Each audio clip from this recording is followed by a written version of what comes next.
Gênesis, capítulo 2, vamos ler o capítulo 2.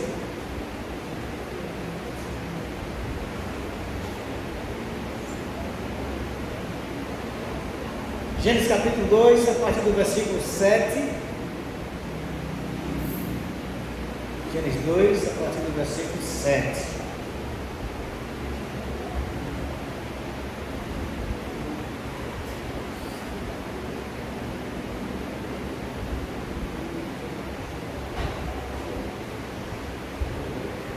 Assim diz a palavra do nosso Deus: E formou o Senhor Deus o homem do pó da terra, e soprou em suas narinas o fôlego da vida, e o homem foi feito alma vivente. E plantou o Senhor Deus um jardim no Éden, do lado oriental, e pôs ali o homem que tinha formado. E o Senhor Deus fez brotar da terra toda a árvore agradável à vista e boa para a comida, e a árvore da vida no meio do jardim, e a árvore do conhecimento do bem e do mal. E saía um rio do Éden para regar o jardim, e dali se dividia e se tornava em 4 braços. O nome do primeiro é Pison. Este é o que rodeia toda a terra de Havilá, onde há ouro. E o ouro dessa terra é bom. Ali há o bdelho e a pedra sardônica, e o nome do segundo rio é Gion. Este é o que rodeia toda a terra de Cush. E o nome do terceiro rio é Idequei. Este é o que vai para o lado oriental da Síria. E o quarto rio é o Eufrates. E tomou o Senhor Deus o homem e o pôs no jardim do Éden para o lavrar e o guardar. E ordenou o Senhor Deus ao homem, dizendo: De toda a árvore do jardim comerás livremente, mas da árvore do conhecimento do bem e do mal, dela não comerás, porque no dia que dela comeres, certamente morrerás. E disse o Senhor Deus: Não é bom que o homem esteja só. Far-lhe-ei uma ajudadora idônea para ele. Havendo, pois, o Senhor Deus formado da terra todo o animal do campo e toda a ave dos céus, os trouxe a Adão para este ver como lhe chamaria. E tudo o que Adão chamou a toda a alma vivente, isso foi o seu nome. E Adão pôs os nomes a todo o gado e às aves dos céus e a todo o animal do campo, mas para o homem não se achava ajudadora idônea. Então o Senhor Deus fez cair um sono pesado sobre Adão, e este adormeceu, e tomou uma das suas costelas e cerrou a carne em seu lugar. E da costela que o Senhor Deus tomou do homem, formou uma mulher e trouxe-a a Adão. E disse a Adão: Esta é agora osso dos meus ossos e carne da minha carne. Esta será chamada mulher, porquanto do homem foi tomada. Portanto, deixará o homem, o seu pai e a sua mãe, e apegar-se-á a sua mulher, e serão ambos uma carne. Senhor Deus, nós pedimos nesse momento que o seu Espírito Santo nos ajude a entender a mensagem que será ministrada, e que alma, Senhor Deus, entenda, compreenda, aplique em suas vidas e sejam transformadas. Usa, Senhor Deus, a minha vida para transmitir essa mensagem segundo a vossa vontade, e que ela venha produzir, Senhor Deus, o efeito poderoso para o qual o Senhor tem preparado para todos que ouvirem, todos que assistirem. Nós oramos em nome de Jesus. Amém.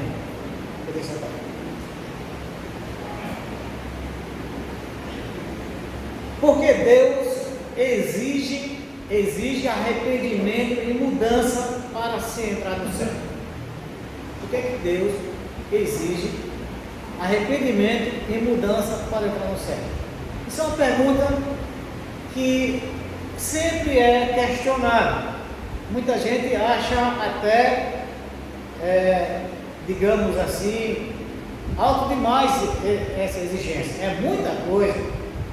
É um preço muito alto que nós pagamos, o que nós devemos fazer para entrar no céu. Alguns deixam até de acreditar. Eu não acredito que precisa de tudo isso para se entrar no céu. Algumas pessoas acham até que a religião que eles seguem pode resolver a questão da entrada no céu.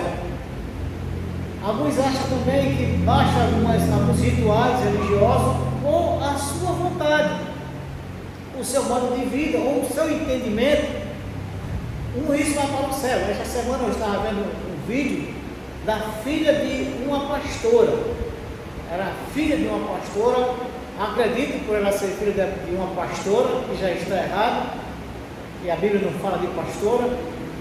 Então a filha de uma pastora, ela chegou e disse que essa questão de não ir para o céu certos tipos de pessoas que praticam certos tipos de coisa, está errado. Aí começou até a arriscar na Bíblia que ela estava com ela, o tipo de pecado, olha, homossexualismo, lesbianismo, isso é besteira, todo mundo que pratica isso aqui vai para o céu. Eu estou determinando que vai para o céu, porque o que importa é a sua alma. Deus não está ligando para sexo, Deus não está ligando para essas coisas. Então cada um que pensa por si, ou o que eu acho, o que acha, que pode ir para o céu.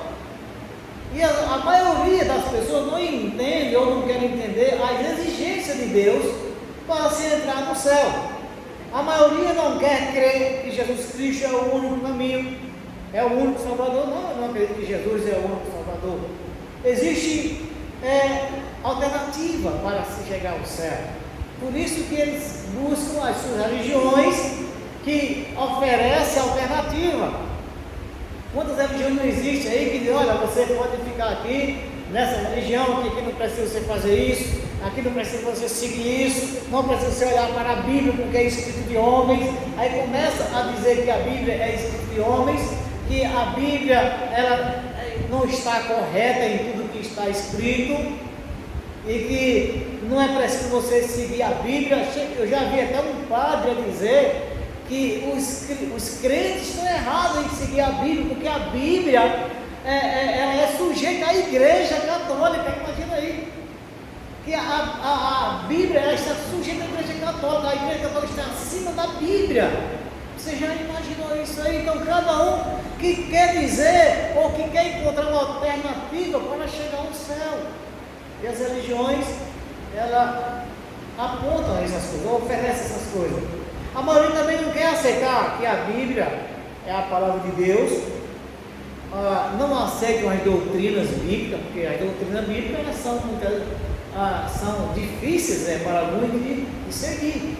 Há exigência muito grande para se cumprir nas doutrinas bíblicas deixadas por Jesus Cristo e ensinada pelos apóstolos. Então muita gente, ou seja, a maioria, não quer seguir a Bíblia como sua regra de fé e prática, para ter uma comunhão com o Senhor Jesus Cristo.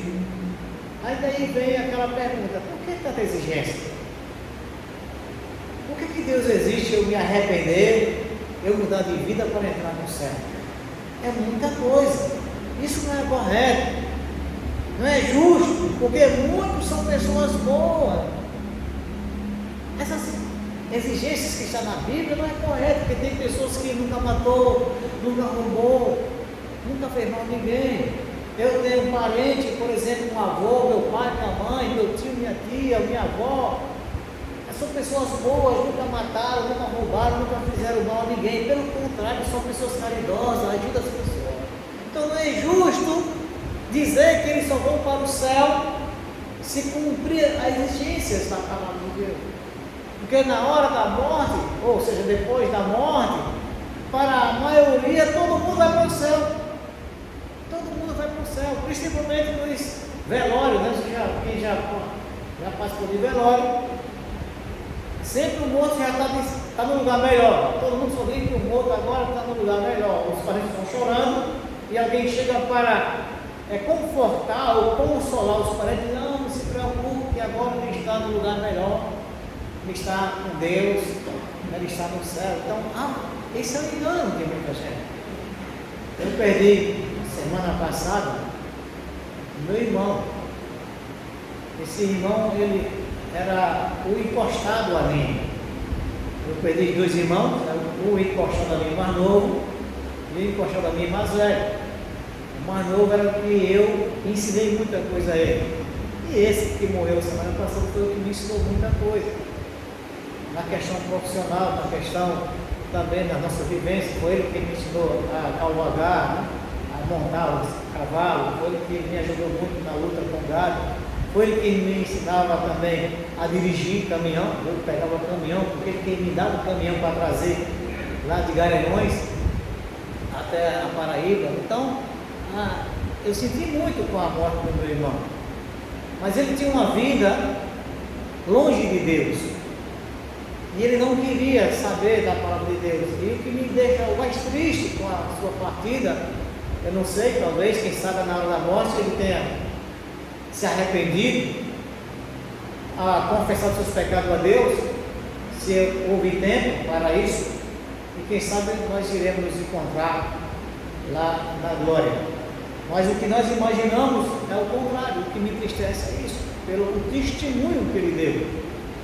E é através do testemunho que nós sabemos, ou das nossas convicções, que nós sabemos se vamos então entrar no céu ou não. Então não é porque alguém é bom, porque nunca matou, nunca roubou, que isso é uma maneira de ir para o céu. Porque a vida eterna é um dom de Deus, é pela graça, e a graça é Cristo, que nos deu a vida eterna sem a gente merecer, porque nós merecíamos ir para o inferno, todos nós.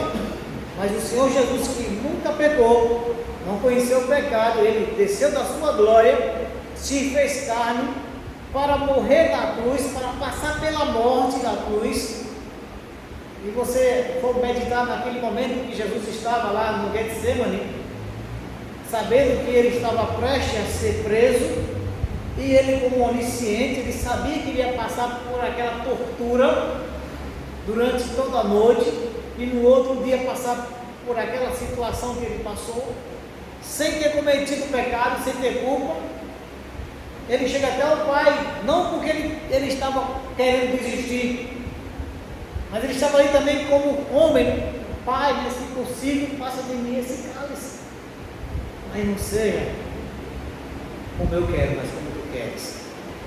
E ele passou, sofreu, foi espancado, carregou uma cruz, caiu no percurso, porque ele não aguentava mais. Foi a noite toda sendo espancado, sem ser alimentado, já estava fraco, havia perdido um pouco de sangue, uma boa quantidade de sangue, porque feriram a sua cabeça com uma coroa de espinho, bateram nas costas dele com o escorpião, aquele chicote que tinha pontas de metais, que quando pegava nas costas ele puxava um pedaço de carne, e ele estava ali sofrendo, tudo por nós.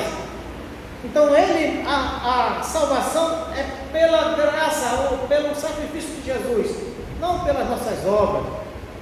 Porque assim, imagina aí, se fosse pela obra, eu juntava um dinheiro e dizia, isso aqui eu vou fazer uma caridade para comprar a minha salvação. E chegava, fazia uma feira muito boa, chegava para um pobre e dizia, olha, eu quero dar essa feira para você, filma aí que eu estou dando aqui essa feira aqui. E depois colocava na rede social como prova que eu fiz a minha caridade. Agora Deus não merece salvação. Não é pelas obras, mas pela graça.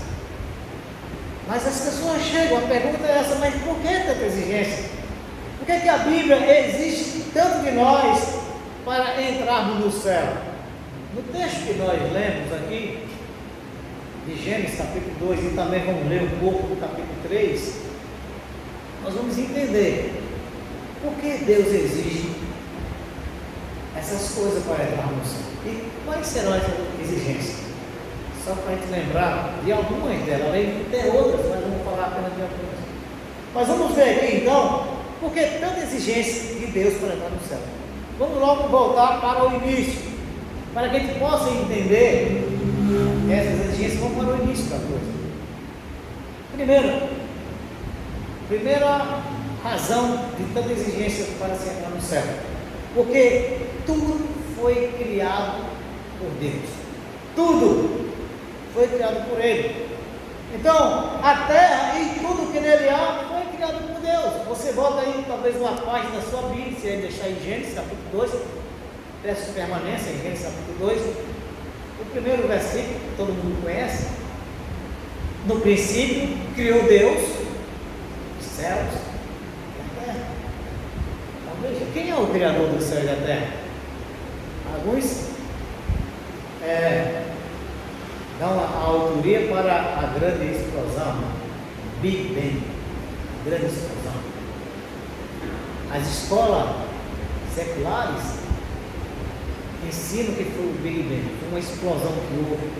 Imagina aí uma explosão, que coisa, né? Uma coisa explodiu e de repente, nessa explosão, tudo que existe hoje saiu dessa explosão, os animais, as aves do céu, os peixes, e ainda uma ameba que depois foi se transformando em vários animais, e depois chegou o homem, aí vem um macaco, e o macaco vai crescendo, depois ele perde a sua cauda e vai começando a andar na areia, no chão, e começa a andar mais em pé, e se torna uma pessoa inteligente, e assim vai, de acordo com o incrédulo, ou quem quer dar a autoria de tudo ao Big Bang.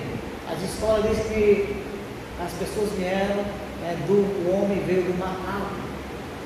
E a Bíblia diz aqui bem claro: no princípio criou Deus o céu e a terra. A terra não tinha forma, era vazia. E foi a palavra de Deus que começou a dizer: haja luz, haja isso, separe isso. E foi Deus que fez. Então o autor de tudo que existe é Deus. Ainda no versículo 1, vamos ainda no versículo 4, de Gênesis capítulo 1, no versículo 4 diz assim: e viu Deus que era boa a luz, e fez Deus separação entre a luz e a estrela. Então ele está aqui ainda trabalhando, fazendo toda a criação. E no capítulo 2, do versículo 1 ao 6, diz assim: assim os céus, a terra e todo o seu exército foram acabados. E havendo Deus acabado no dia sétimo a obra que fizera, descansou no sétimo dia de toda a sua obra que tinha feito.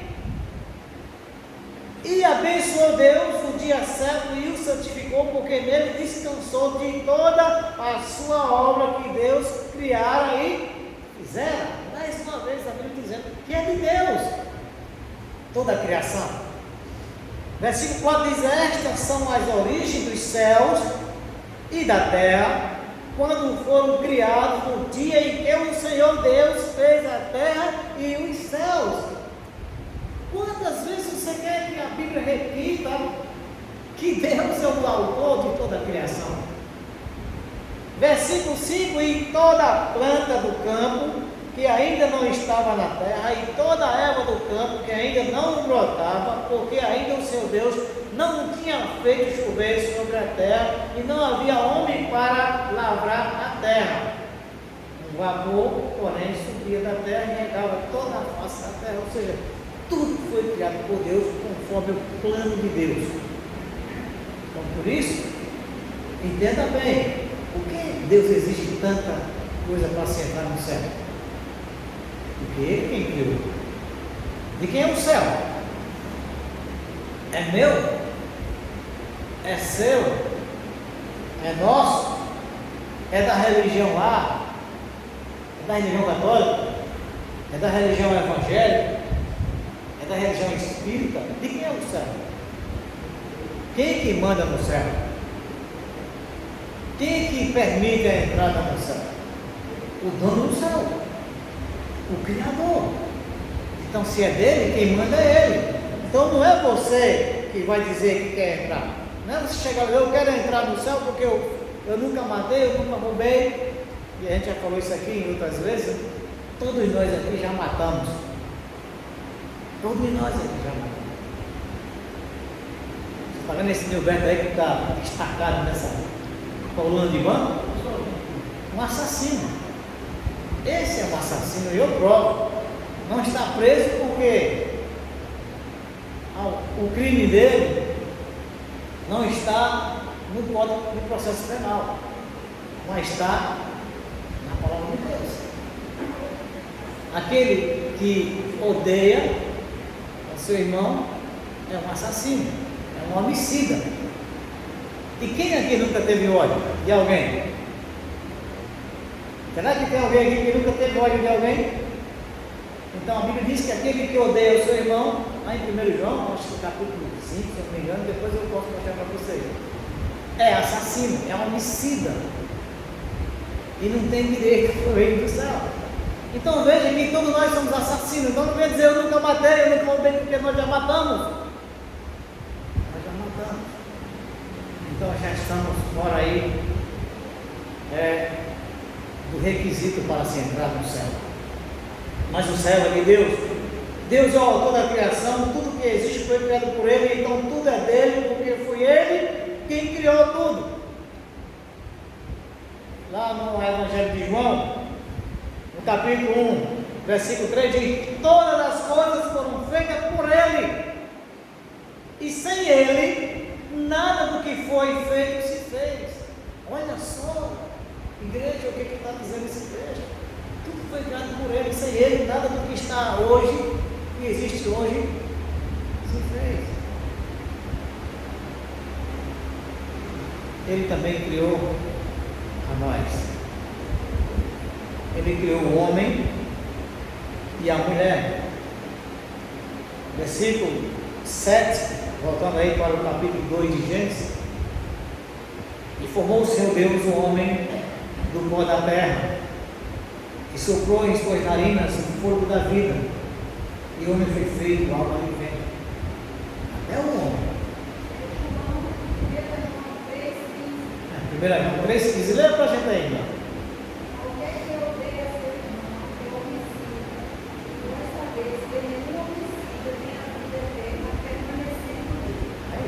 Está vendo aí? Não é o pastor que está dizendo isso, não, é a Bíblia.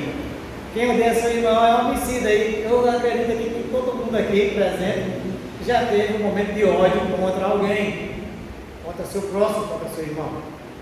Então, olha que requisito aí forte para você dizer que não está mais sendo viável você entrar no céu. Versículo 7 diz que Deus formou o homem do pó da terra. Versículo 20 ao 24, Deus viu que o homem estava só, e não era bom que o homem estivesse só, porque os animais que Deus criou, cada um tinha os seus pares, e o homem não tinha uma ajudadora que estivesse ao seu lado. Então Deus fez o quê? Foi o primeiro momento, né, da cirurgia que houve na face da terra. Deus então aplicou a anestesia no homem, fez ele dormir, anestesiou o homem, levou ele para dormir, anestesia geral, e cerrou um lado das costelas do homem, e dessa costela formou a mulher. E quando o efeito da anestesia passou, e o homem acordou, Deus disse: olha aqui que eu fiz para você. Ele então disse: essa aqui é a osso dos meus ossos. Exatamente, ele ficou muito feliz de ter recebido esse plano de Deus. Então veja que Deus é o Criador do céu e da terra, e criou o homem. Depois da criação da luz, dos céus, da terra, da erva verde, dos luminares, dos répteis, das aves, dos peixes, do gado, das feras da terra, Deus criou o homem do pó da terra e o tornou alma vivente. Ele então, além de pegar o barro, pegar o boneco de barro, ele soprou ainda na narina do homem, e o homem se tornou alma vivente. Por isso que o que Deus soprou na vida do homem pertence a Ele. É a energia que faz a gente se movimentar. Por isso que a Bíblia diz que quando a gente morre, o corpo volta para o pó, de onde ele saiu, o espírito volta para Deus que o deu. E a alma, que é o nosso ser, é o nosso eu em particular, enquanto está em vida, decide para onde quer ir, para o céu ou para o inferno. Então veja que Deus também criou a mulher para ser ajudadora do homem, do versículo 20 ao 24, diz aqui: E Adão pôs o nome a todos os gados, e às aves do céu, e a todo animal do campo, mas para o homem não se achava ajudadora idônea.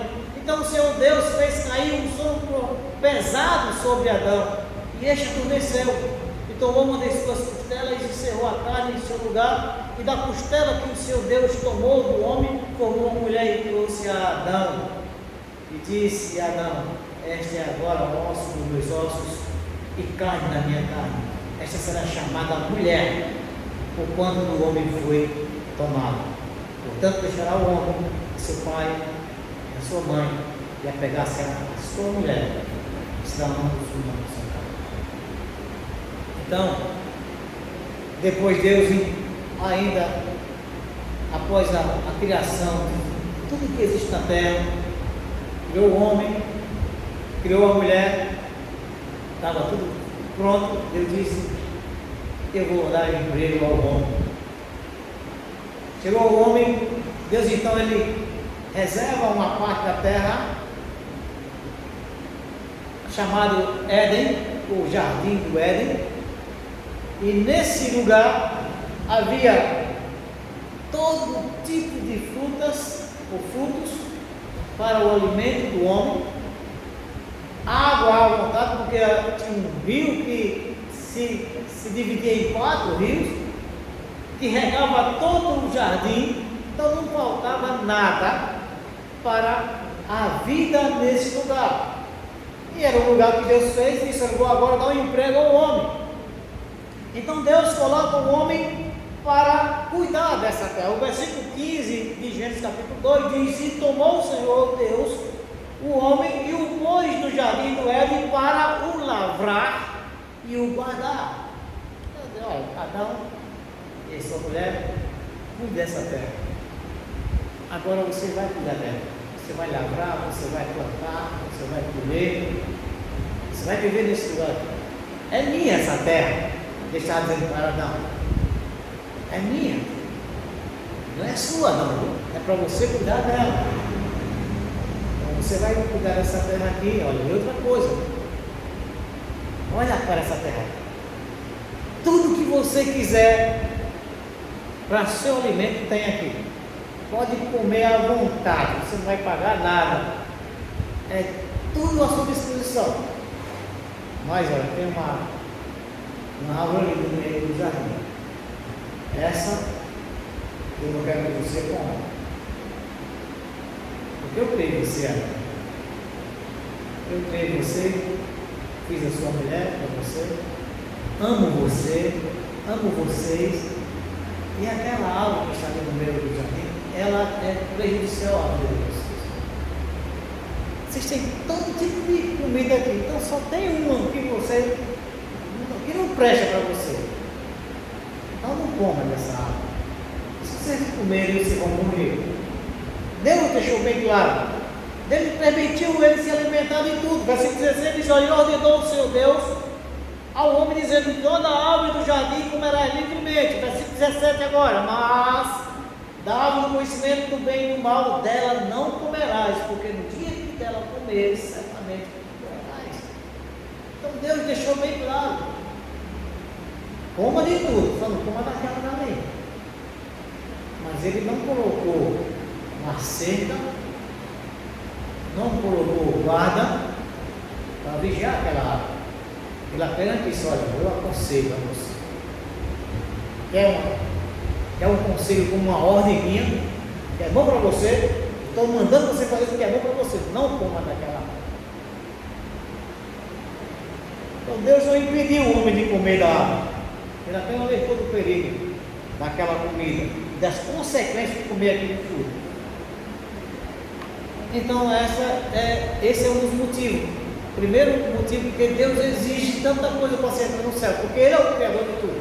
Em segundo lugar, porque o homem não deu ouvido à palavra de Deus, desobedeceu e comeu o fruto proibido, o fruto que Deus disse que não prestava.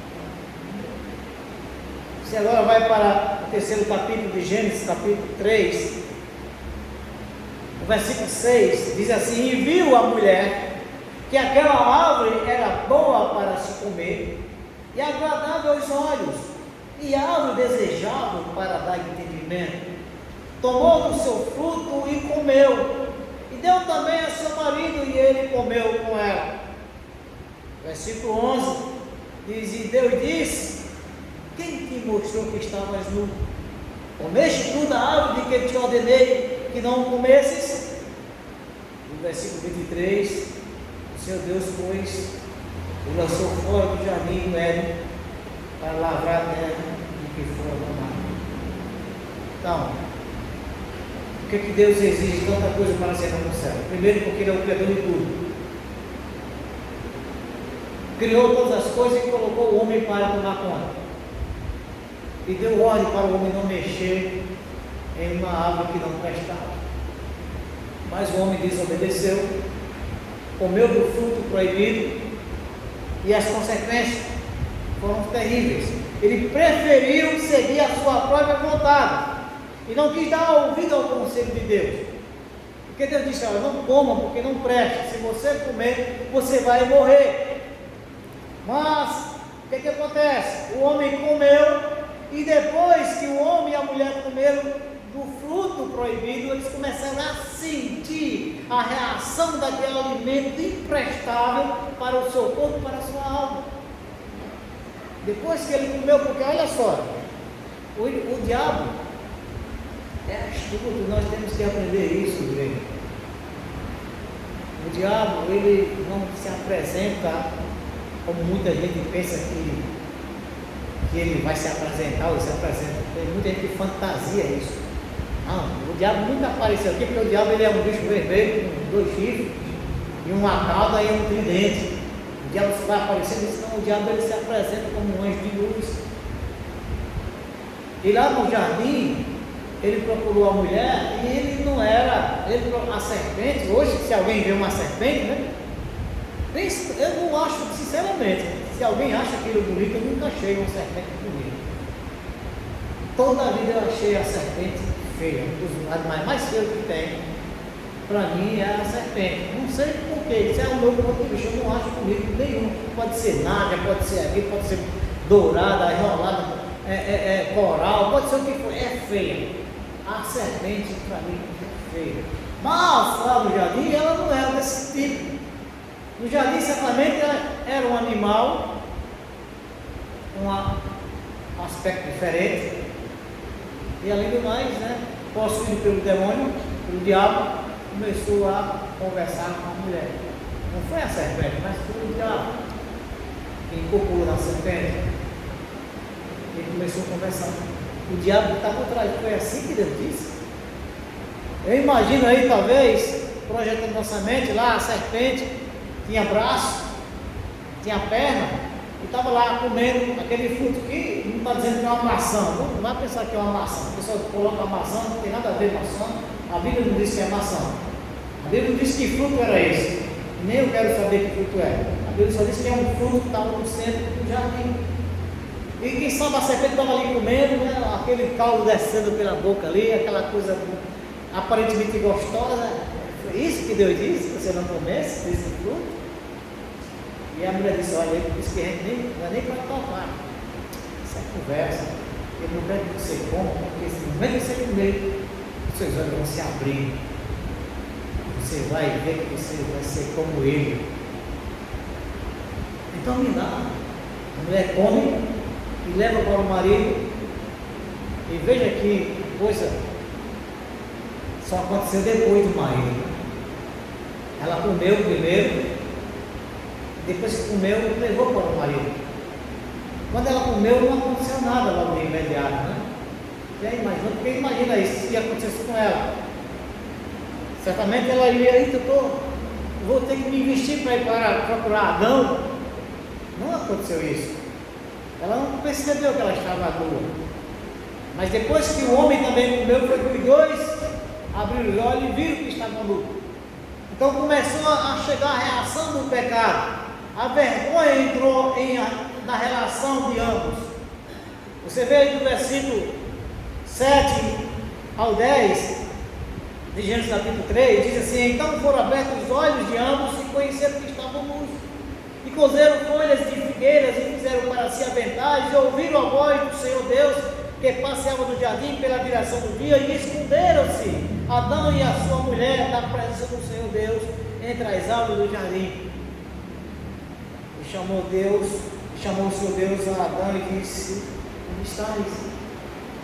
Ele disse: ouvi a tua voz no jardim e temi porque estava no escuro. Olha as consequências. Ou seja, a vergonha entrou na vida deles. O homem e a mulher ainda quiseram se justificar, transferindo a sua culpa um para o outro, voltando aqui o diabo astuto. Ele se apresenta dessa forma, conseguiu enganar a mulher. Ele só foi dizer que era coisa boa, olha, coma que você é ser como Deus. Mas o que aconteceu? Foi isso mesmo? Ela se tornou uma deusa? Não, ela teve decepção. Então o diabo, quando ele mostra o pecado, ele mostra o pecado de uma forma bela aos nossos olhos, bonito, coberto com alguma coisa, com alguma história, com alguma coisa brilhante para chamar a atenção, mas depois as consequências são sérias. E olha o que aconteceu, depois disso eles quiseram se justificar. Versículo 11 diz assim: e Deus disse: quem te mostrou que estava nu? Comeste toda a árvore que te ordenei que não comeste. Aí Adão, claro, olha, Senhor. Versículo 12: então disse Adão: a mulher que me deste como companheira, esta me deu da árvore e comi. Está vendo aí? O Senhor me deu essa mulher, a culpa é dela. Eu comi. Versículo 13: disse o Senhor Deus à mulher: por que fizeste isso? Disse a mulher: a serpente me enganou, eu comi. Cada um que transfere aqui. A serpente foi ela que me enganou, eu comi. Então, ambos, homem e mulher, após a desobediência, perderam a comunhão com Deus. E naquele momento, como Deus disse: no dia que comer desse fruto, certamente morrereis. Eles morreram espiritualmente. A morte espiritual que eles antes a vida espiritual ele tinha, acabou ali. Eles morreram espiritualmente devido ao conhecimento do pecado, da desobediência e da incredulidade na palavra de Deus. E as consequências, eles foram expulsos do paraíso. Deus expulsou ele do paraíso. Versículo 23 e 24 de Gênesis, diz que o Senhor Deus, pois, o lançou fora do jardim do Éden, para lavrar a terra de que fora tomada. E havendo lançado fora o homem, pôs querubins ao oriente do jardim do Éden, e uma espada inflamada que andava ao redor para guardar o caminho da árvore da vida. Então veja que depois que o homem foi expulso daquela boa terra que Deus fez, o jardim, ele colocou uma espada para proteger o local, para que ninguém entra mais. Quem é louco? Eu queria entrar no lugar para saber que uma espada de fogo ali para matar imediatamente quem desejasse entrar. Romanos capítulo 3, versículo 3: porque todos pecaram e destituídos estão da glória de Deus. Então, no momento que o homem desobedeceu a Deus, que pegou, ele já foi destituído da glória de Deus, já morreu espiritualmente. Por isso que a Bíblia diz lá em Romanos 6:23: porque o salário do pecado é a morte, mas o dom gratuito de Deus é a vida eterna por Cristo Jesus. Você vai lá para Efésios capítulo 2, versículo 1, que diz que Ele nos vivificou, estando nós mortos em nossos pecados e ofensas. Então, ou seja, quando o homem ele pecou contra Deus, ele morreu espiritualmente. E essa morte de Adão contaminou toda a geração subsequente. Romanos 5:12 diz que o homem entrou no pecado e por isso que todos pecaram. Então por ele entrou o pecado e por isso todos pecaram. Então ninguém aqui pode dizer que está livre de pecado. Todos nós pecamos, porque Romanos 3:23 diz que todos pecaram. Não há um justo mesmo sequer. Todos se extraviaram, todos se tornaram inúteis. E as consequências do pecado de Adão trouxe maldição também. para toda essa terra aqui. Voltando aí para Gênesis, capítulo 3, versículos 17 e 18, olha a consequência do pecado de Adão.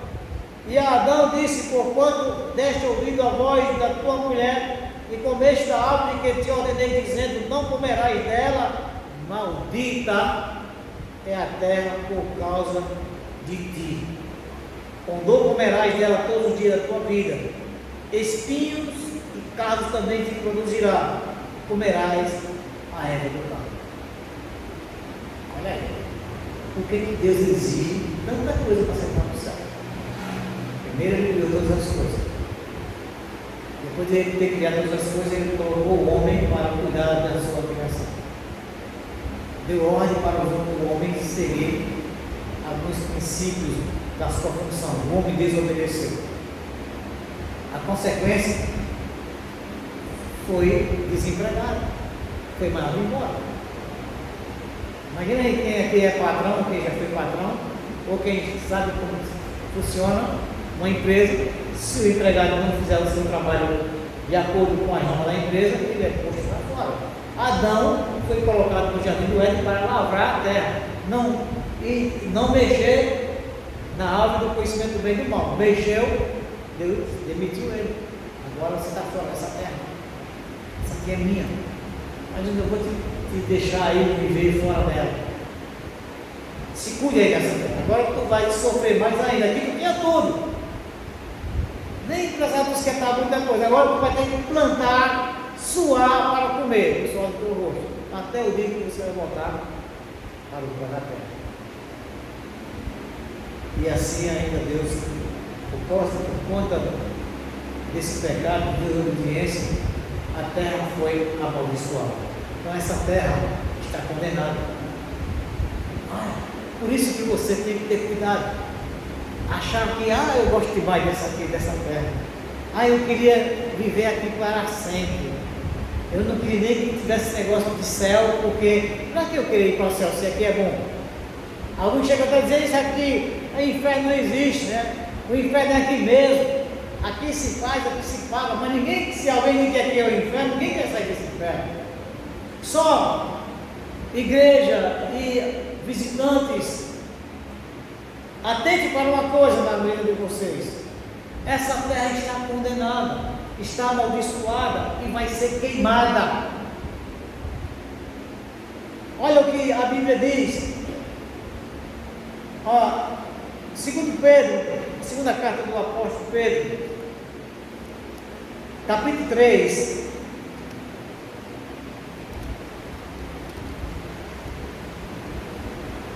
versículo 10 ao 12, olha o que diz: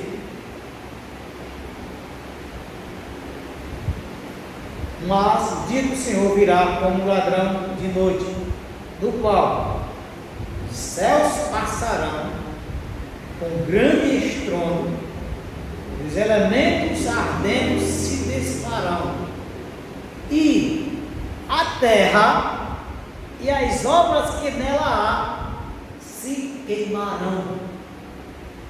Havendo, pois, de perecer todas essas coisas, que pessoas vos convém ser em santo trato e piedade?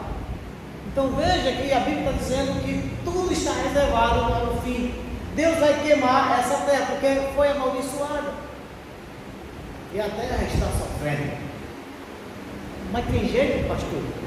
A Bíblia não disse que a terra pode dar um jeito, não. Se os países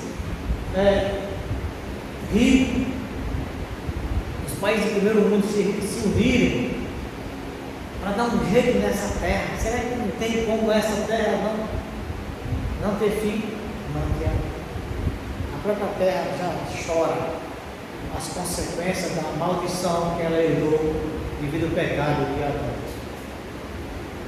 Acompanhe comigo, Isaías 33, Isaías capítulo 33, versículos 7 e 9 ao 9. Eis que os seus embaixadores estão clamando de fora, e os mensageiros de paz estão chorando amargamente. As estradas estão desoladas, cessou o que passava pela vereda. Ele rompeu a aliança, desprezou a cidade, já não faz caso dos homens. Agora, olha o versículo 9. A terra geme e planteia, o Líbano se envergonha e se murcha, Saron se tornou como um deserto, e Bazã e Carmelo foram sacudidos. A terra geme, a terra chora por causa da maldição, por causa do pecado. E ainda, bem explicado, o apóstolo Paulo, ele, ao escrever para os Romanos, no capítulo 8, versículo 20, olha o que Paulo diz aqui, então, nesse texto, Romanos, no capítulo 8, do versículo 20 ao 22.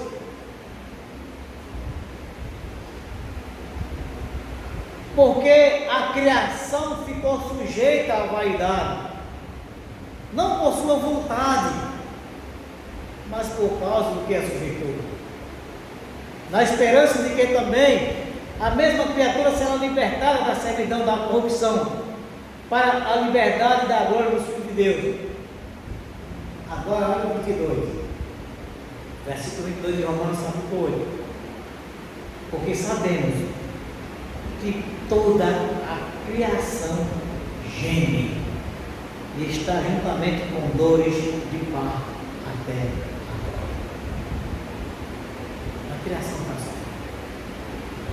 Você vê que há um protesto da criação.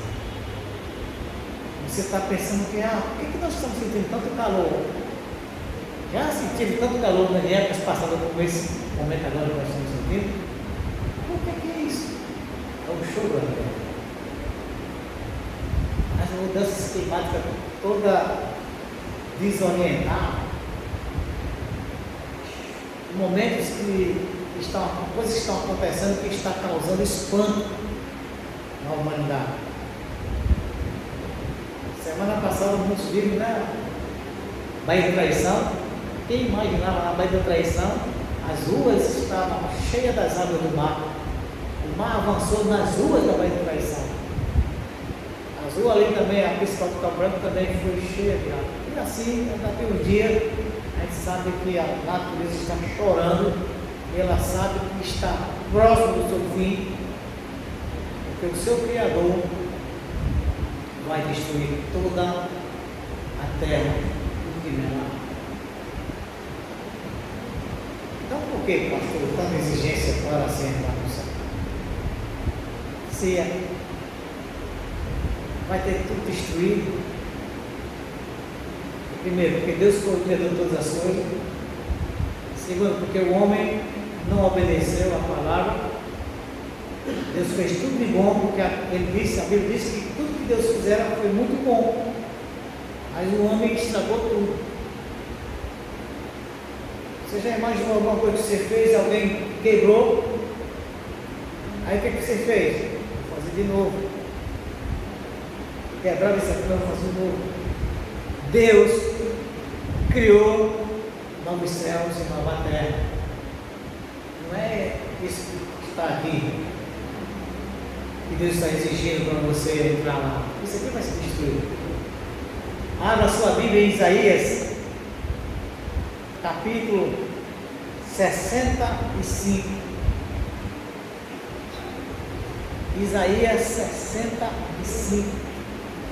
E preste bem atenção, você que está aqui nessa noite, você que está ouvindo essa palavra. Olha o que diz então a palavra de Deus no versículo 17 de Isaías 65. Porque eis que eu crio novos céus e nova terra, e não haverá mais lembrança das coisas passadas, nem mais se recordarão. Olha, Deus está dizendo, vai criar, eu estou criando um novo céu e nova terra. Passe uma página na sua Bíblia aí, vai para Isaías 66, versículo 22. Porque como os novos céus e a nova terra que hei de fazer estarão diante da minha face, diz o Senhor, assim também há de estar a vossa posteridade e o vosso nome. Então veja que Deus já está criando, ou já certamente já criou novos céus e nova terra, que não é aqui, e Ele vai depois apresentar esse novo lugar para aqueles que cumprirão, que cumprem as exigências para se entrar. Porque a gente sabe que tudo tem algumas exigências, não é isso? Você quer assistir um jogo de futebol, você não vai chegar lá e dizer, eu vou entrar no campo de futebol. Chegar lá, você vai encontrar uma bilheteria, e a exigência é você vai pagar alguma coisa para entrar. Você vai trabalhar em algum lugar, tem exigência. Você vai alugar alguma coisa, tem exigência. Vai morar numa casa, tem exigência para você morar lá. Porque o dono impõe exigência. Então Deus criou o novo céu e nova terra, e agora Ele exige, quem quiser morar aqui, eu dei a oportunidade na primeira criação. Criei tudo muito bom, coloquei o homem e a mulher para morar nesse lugar bom, dei tudo a eles não quiseram, não gostaram. Agora eu estou criando um novo céu e nova terra, mas para entrar aqui, quem quiser entrar aqui, tem exigência. Se gostar ou não é problema de vocês, mas é dele. O novo céu e a nova terra, como o primeiro céu e a primeira terra é dele, também o segundo céu e a segunda terra é dele. E aí Ele exige. Ele já projetou a sua nova criação no céu, a nova terra. E quem quiser desfrutar dessa nova morada, porque sabe de uma coisa, isso aqui vai ser destruída, não vai existir mais. Tudo já está preparado por Ele, e Ele quer que você que está aqui nessa noite vá morar nesse lugar. Jesus, quando estava se despedindo dos discípulos, ele disse: não se turbe o vosso coração, crede em Deus, crede em mim também. Na casa do meu pai há muita morada, e eu vou preparar o lugar. E depois eu vou voltar para vir buscar vocês. Para onde estivermos, que vão estar comigo também. Lá em João capítulo 14. Deus está dizendo isso. Então Ele já preparou tudo, já está tudo preparado. Mas para entrar nesse lugar, há exigência. Agora eu peço a você para a gente ir lá para Apocalipse capítulo 21.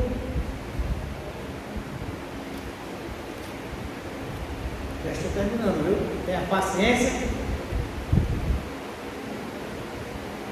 Capítulo 21 de Apocalipse nos mostra aqui algumas exigências de Deus para se entrar nessa terra. Veja que o versículo 1 ao 3 ele diz assim: e vi um novo céu. Isso é João já passando para nós a referência do novo céu e da nova terra.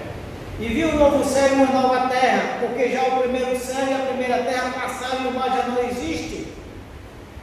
E eu, João, vi a santa cidade, a nova Jerusalém, que de Deus descia do céu, preparada como uma esposa adornada para o seu marido.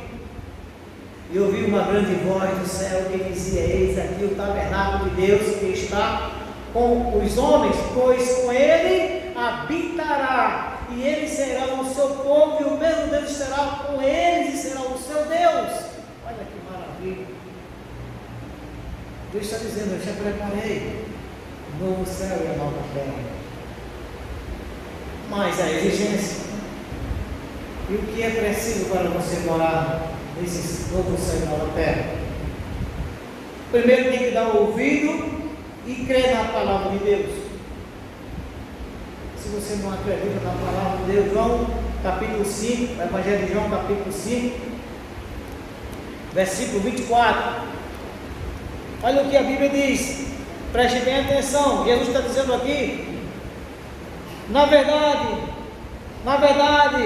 vos digo que quem ouve a minha palavra e crê naquele que me enviou tem a vida eterna, e não entrará em condenação, mas passou da morte para a vida. Ou seja, você tem que ouvir e crer na palavra de Deus, não na religião, mas na palavra de Deus, porque muitas religiões perturbam a palavra de Deus.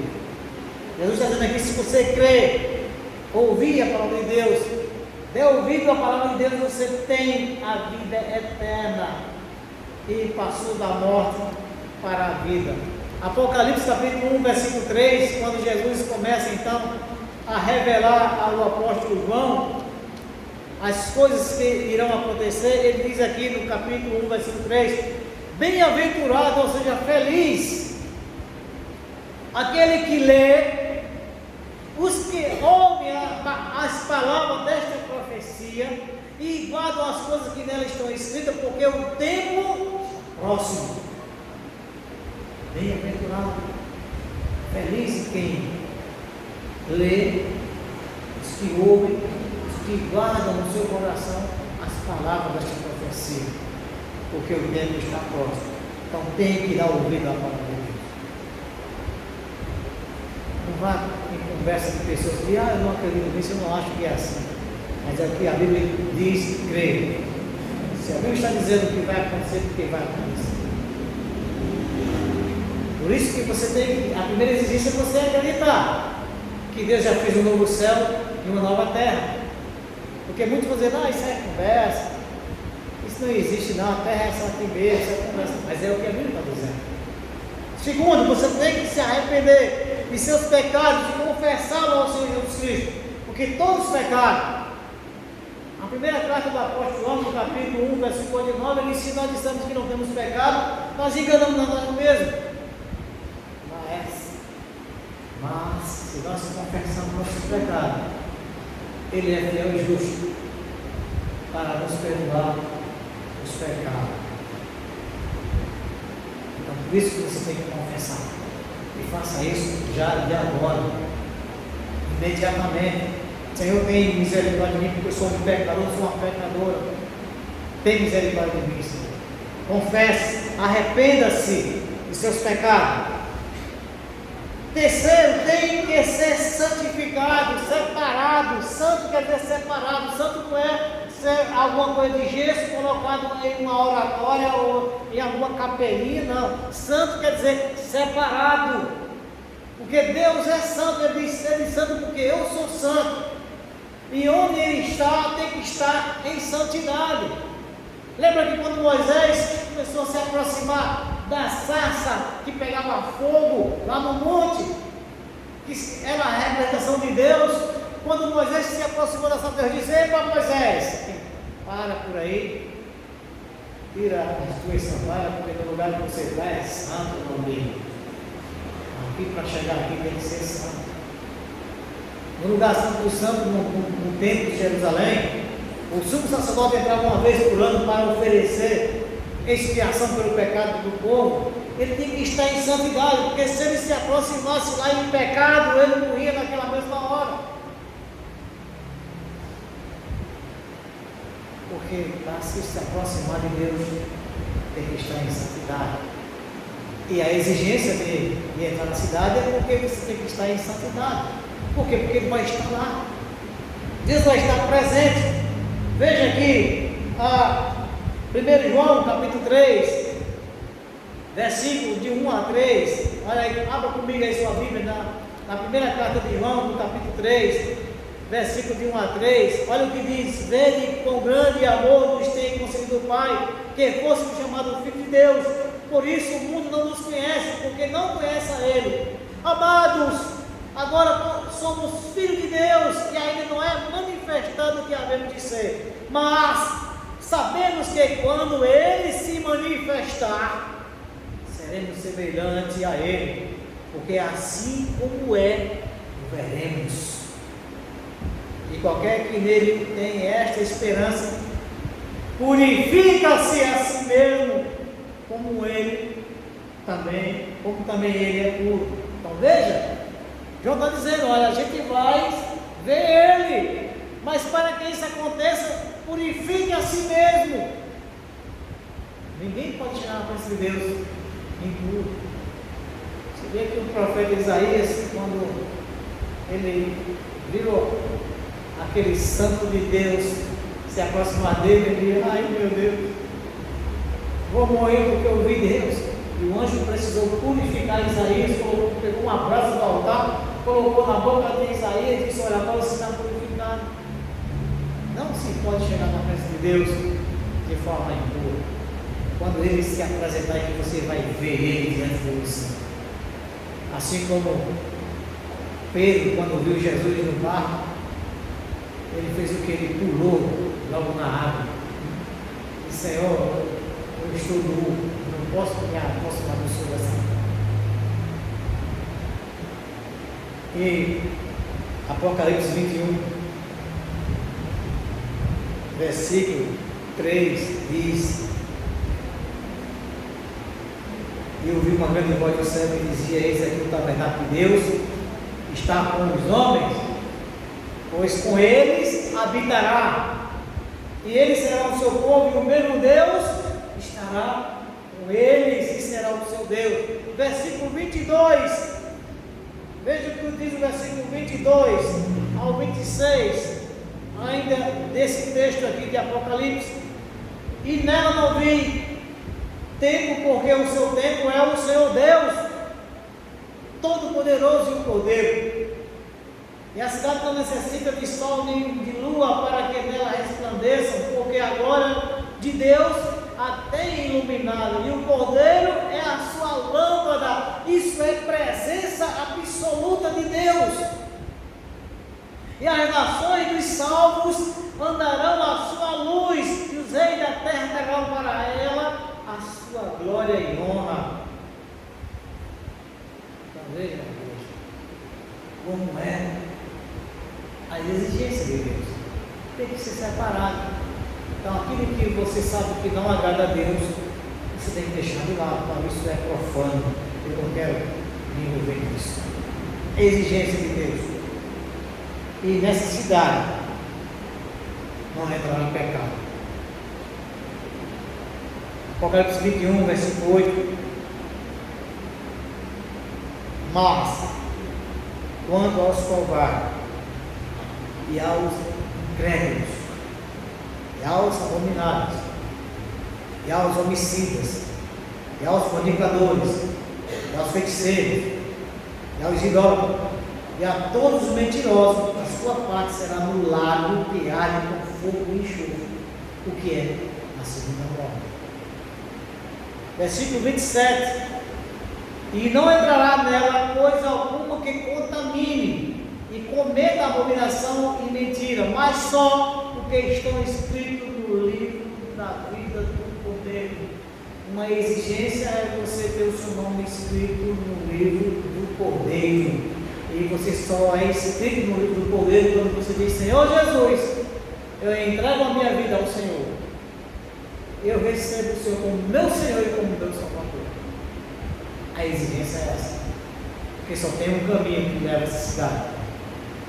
E lá em João capítulo 14, versículo 6, Jesus diz: eu sou o caminho, e a verdade, e a vida. Ninguém vem ao Pai senão por mim. São essas as exigências do Senhor Deus para a morada da nova terra. Nessa cidade também não vai ter mais nenhuma maldade, nem árvore do mal, o conhecimento do bem e do mal. Só a árvore da vida eterna. É um lugar incomparavelmente melhor do que isso. E você ainda não quer ir para esse lugar? É muita coisa que Deus exige? Não, porque Ele exige, porque Ele disse: agora eu vou criar para você a nova terra. A exigência é essa. Se não passar por isso, não vai entrar. Então ainda é tempo de você cumprir essa exigência. Basta você agora dar o primeiro passo, recebendo a graça do Senhor Jesus Cristo na sua vida, entregando a sua vida ao Senhor Jesus Cristo. Eu peço à igreja que comece a orar. E eu pergunto a você que está aqui nessa noite, que ainda não é um crente, nem uma crente, mas quer morar nessa cidade que já está preparada para aqueles que recebem Jesus como seu Senhor e como seu Salvador. E a atitude é essa: você tem que dizer: eu quero entregar a minha vida a Jesus. E você tem que fazer isso dando seu testemunho. não tendo vergonha de fazer isso, porque muitos não fazem com vergonha. Mas Jesus disse que aquele que se vergonhar diante dos homens de mim, eu vou me vergonhar diante do meu Pai que está no céu. Então não tenha vergonha de entregar a sua vida a Jesus. É a melhor experiência da sua vida, é a sua conversão. Eu vou perguntar só uma vez, se tem alguém aqui nessa noite que quer ir morar nessa cidade preparada por Deus, que vai ser apresentada a qualquer momento para a nossa, entregando hoje, agora, nas contas de Jesus. Você não vai precisar vir aqui, não vai precisar falar nada. É só você dar um sinal de você estar. Levante as suas mãos para que a gente possa orar por você e ser legal com você. Porque nesse momento, os anjos estão todos preparados com as suas trombetas para cantar, louvar ao Senhor Deus por mais um pecador que se arrepende e se arrependerá. Tem alguém que nessa noite quer tomar essa decisão? Eu que você está dando um sinal para que a gente possa orar por isso.